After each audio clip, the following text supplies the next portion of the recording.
Hello everyone, welcome back to our channel Arunodayam's Biology. Today we are going to learn about evidences from fossils, a topic from heredity chapter class 10 biology. Evidences from fossils. So already we are learning about evolution, how organisms has evolved on this earth. Organisms ఈ earth మీద ఎలా evolve అయినాయో చదువుకుంటూ ఉన్నాము. Scientists ఏం చేశారు, by taking some evidences they have explained about evolution. So organs ని ఎవిడెన్సెస్గా తీసుకున్నారు, మనం వీడియోలో చెప్పుకున్నాము. అండ్ ఎంబ్రియోస్ని ఎవిడెన్సెస్గా తీసుకుని చెప్పారు ఎవల్యూషన్ గురించి, అది కూడా వీడియోలో తెలుసుకున్నాం. Now we're going to learn about evolution by taking fossils as evidences. ఫాసిల్స్ని ఎవిడెన్సెస్గా తీసుకుని ఎవల్యూషన్ ఎక్స్ప్లెయిన్ చేస్తున్నారు సైంటిస్టులు. We're going to learn about it now in this video. First of all, some species which existed million years ago might be extinct now. మన earth మీద కొన్ని million years క్రితం బ్రతికిన కొన్ని ఆర్గానిజమ్స్ ఉన్నాయి. Nobody have seen them. వాటిని ఎవరు చూడలేదు. మిలియన్ ఇయర్స్ క్రితం అంటే ఎవరు చూడలేదు యూజువల్గా. They are not found now. ఇప్పుడు అవి లేవు ఆర్గానిజమ్స్, దే బికేమ్ ఎక్స్టింక్ట్, అవి అంతరించిపోయినాయి. But still we know about them. కానీ ఆ మిలియన్ ఇయర్స్ క్రితం బ్రతికిన ఆర్గానిజమ్స్ గురించి మనకి ఇన్ఫర్మేషన్ అంతా తెలుసు. ఎలా తెలుసు అంటే, we found some of them in the form of fossils. ఆ ఎక్స్టింక్ట్ అయిపోయిన మిలియన్ ఇయర్స్ క్రితం ఎక్స్టింక్ట్ అయిపోయిన ఆర్గానిజమ్స్ యొక్క ఫాసిల్స్ని స్టడీ చేసి వీఆర్ నోయింగ్ అబౌట్ దమ్. వాటి గురించి మనం తెలుసుకుంటున్నాం. తెలుసుకుని ఎవల్యూషన్ ఎలా జరిగిందో ఎస్టిమేట్ చేసుకుంటున్నాం. Okay, best example for fossils is dinosaurs. So dinosaurs కొన్ని మిలియన్ ఇయర్స్ క్రితం ఎర్త్ మీద ఉన్నాయి. They are the largest land animals on this earth. Nobody has seen them. మనం ఎవరు చూడలేదు. యూజువల్గా హ్యూమన్ బీయింగ్స్ ఉన్నప్పుడు డైనోసర్స్ లేవు. డైనోసర్స్ ఎక్స్టింక్ట్ అయిపోయిన తర్వాత హ్యూమన్ బీయింగ్స్ హ్యాస్ ఎవాల్వ్డ్ కదా. సో డైనోసర్స్ ఎలా ఉన్నాయో మనకి ఎలా తెలుసు? మరి మనకి పిక్చర్స్ కూడా ఉన్నాయి, మూవీస్ కూడా ఉన్నాయి. ఎలా తెలిసింది, అవి ఎలా స్ట్రక్చర్ వాటికి ఎలా ఉంది అనేది మనకి ఎలా తెలిసింది అంటే, they are found in the form of fossils. వాటి అవశేషాలు మనకి కనిపించాయి, వాటి డెడ్ రిమైన్స్ కనిపించాయి మనకి ఫాసిల్స్ ఫామ్లో. ఆ ఫాసిల్స్ని స్టడీ చేసి డైనోసర్స్ ఇలా ఉంటాయి, అవి ఇలా ఫుడ్ తీసుకునేవి, అవి ఇలా చేసేవి, ఇలా అంతరించిపోయినవి, ఇలా చనిపోయిన వాటిలో ఇన్ని స్పీషీస్ ఉన్నాయని we have taken a lot of information about them just by observing fossils. So ఆ ఫాసిల్స్ గురించి we're going to learn in this video. What are fossils? Fossils అంటే ఏంటి యాక్చువల్గా అంటే, evidences of ancient life forms or ancient habitats which have been preserved by natural process. Ancient అంటే పురాతన కాలంలో ఉన్న life forms means plants and animals. ఎప్పుడో పురాతన కాలంలో బ్రతికి ఉన్న ప్లాంట్స్, యానిమల్స్ లేదా వాటి హ్యాబిటేట్స్ అంటే అవి నివసించే ప్రదేశాల యొక్క ఎవిడెన్సెస్ మనకి న్యాచురల్ ప్రాసెస్ ద్వారా ప్రిజర్వ్ అయినాయి, అంటే సేవ్ అయినాయి. ఎవరు ప్రిజర్వ్ చేయలేదు, ఎవరు కావాలని సేవ్ చేయలేదు. న్యాచురల్ ప్రాసెసెస్ ద్వారా ఎన్విరాన్మెంట్లో ఆ ప్లాంట్స్ అండ్ యానిమల్స్ లేదా వాటికి సంబంధించిన ప్రదేశాలు ఏమైపోయినాయి అంట, వాటికి అవే సేవ్ అయినాయి న్యాచురల్ ప్రాసెస్ ద్వారా. వాటిని ఎవిడెన్సెస్గా తీసుకుంటున్నాము. We're calling them as fossils. వాటిని మనం ఫాసిల్స్ అంటాం. మీకు అర్థమయ్యేలా చెప్పాలి అంటే, dead remains of ancient plants and animals. ఎప్పుడో చచ్చిపోయిన పురాతన కాలానికి చెందిన ప్లాంట్స్, యానిమల్స్ యొక్క చనిపోయిన రిమైన్స్ అంటే చనిపోయిన తర్వాత మిగిలే అవశేషాలని, రిమైన్స్ని ఫాసిల్స్ అని పిలుస్తాం. Okay, those remains may be in any form. అవి ఏ ఫామ్లో అయినా ఉండొచ్చు. ఫర్ ఎగ్జాంపుల్ యానిమల్స్ అనుకో, they may be in the form of teeth ఫామ్లో కానీ బోన్స్ ఫామ్లో కానీ ఉండొచ్చు. బికాస్ రిమైనింగ్ పార్ట్స్ అన్ని డికంపోజ్ అయ్యి ఈ పార్ట్స్ డికంపోజ్ అవ్వకుండా ప్రిజర్వ్ అయ్యి ఉండొచ్చు. So we can call those bones as fossils. ఆ ఆర్గానిజమ్స్కి చెందిన బోన్స్ ఇప్పుడు దొరికితే వాటిని మనం ఫాసిల్స్ అనొచ్చు. We can call seeds as fossils. Plants ఉంటాయి, ఏనాడో చనిపోయినాయి, వాటి సీడ్స్ అలాగే ప్రిజర్వ్ అయిపోయి ఉన్నాయి మట్టిలో, ఆ సీడ్స్ని మనం ఫాసిల్స్ అనొచ్చు. We can call foot prints also fossils. Dinosaurs అవన్నీ ఉన్నాయి, నడుచుకుంటూ వెళ్ళేటప్పుడు ఎక్కడో బురదలో కాలేసినాయి, సో వాటి అచ్చు పడిపోతుంది కదా, ఫుట్ ప్రింట్ పడిపోతుంది, అలాగే ప్రిజర్వ్ అయిపోయింది అనుకుందాం.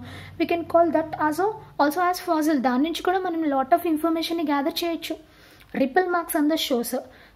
నది ఒడ్డున రిపిల్ మార్క్స్ అంటే నీటి తరంగాలు వచ్చి మనకి ఇంప్రెషన్స్ పడతాయి కదా షోర్ మీద. సో ఆ రిపిల్ మార్క్స్ని కూడా బేసిస్ చేసుకుని మనం ఆ ఏన్షియంట్ పీరియడ్ యొక్క హిస్టరీని తెలుసుకోవచ్చు అనమాట. We can call all of them as fossils. Okay, and ఇంకా చెప్పాలి అంటే మీకు అర్థమయ్యేలాగా, if an insect get caught in a మట్టి ఉంది, తడిగా ఉన్న మట్టి ఉంది ఇక్కడ. సో ఆ మట్టిలో ఒక ఇన్సెక్ట్ ఇరుక్కుంది, చనిపోయింది. It is not quickly decompose, వెంటనే అది డికంపోజ్ అవ్వలేదు. అది డికంపోజ్ అవ్వక ముందే ఈ తడిగా ఉన్న మట్టి కాస్త ఏమైపోయింది, ఇట్ బికేమ్ హార్డ్ అండ్ గట్టిగా అయిపోయింది. ఓకే, గట్టి పడిపోయింది. అంటే ఈ గట్టిగా ఉన్న మట్టి బురదలో ఈ ఇన్సెక్ట్ అనేది ఇరుక్కుపోయింది చనిపోయి. ఏమవుతుంది, after some days it's body get decompose, దాని బాడీ డికంపోజ్ అయిపోతుంది. బట్ ఇట్స్ ప్రింట్స్ అంటే వాటి బాడీ యొక్క ఇంప్రెషన్, అచ్చు మాత్రం ఏమైపోతుంది, దీని మీదే ఉండిపోతుంది. మనకి వినాయక చవితికి మట్టితో వినాయకుడు అచ్చుని తయారు చేస్తారు కదా చెక్క మీద. సో ఆ అచ్చులాగా ఏమైపోతుంది, ఆ ఇంప్రెషన్ అనేది ఈ మడ్లో ఉండిపోతుంది. సో ఈ ఇంప్రెషన్ని మనం ఇప్పుడు ఫాజిల్ అనొచ్చు. సో దీన్ని అబ్జర్వ్ చేసి we can know about this insect. ఈ ఇన్సెక్ట్ యొక్క స్పీషీస్ గురించి మనం తెలుసుకోవచ్చు.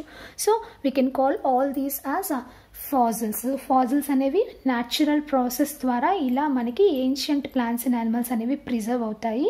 So we can call these preserved traces of living organisms. అంటే చనిపోయిన ఆర్గానిజమ్స్ ట్రేసెస్ అంటే చనిపోయిన తర్వాత మిగిలే పార్ట్స్ని మనం ఫాజిల్స్ అని పిలుస్తాం.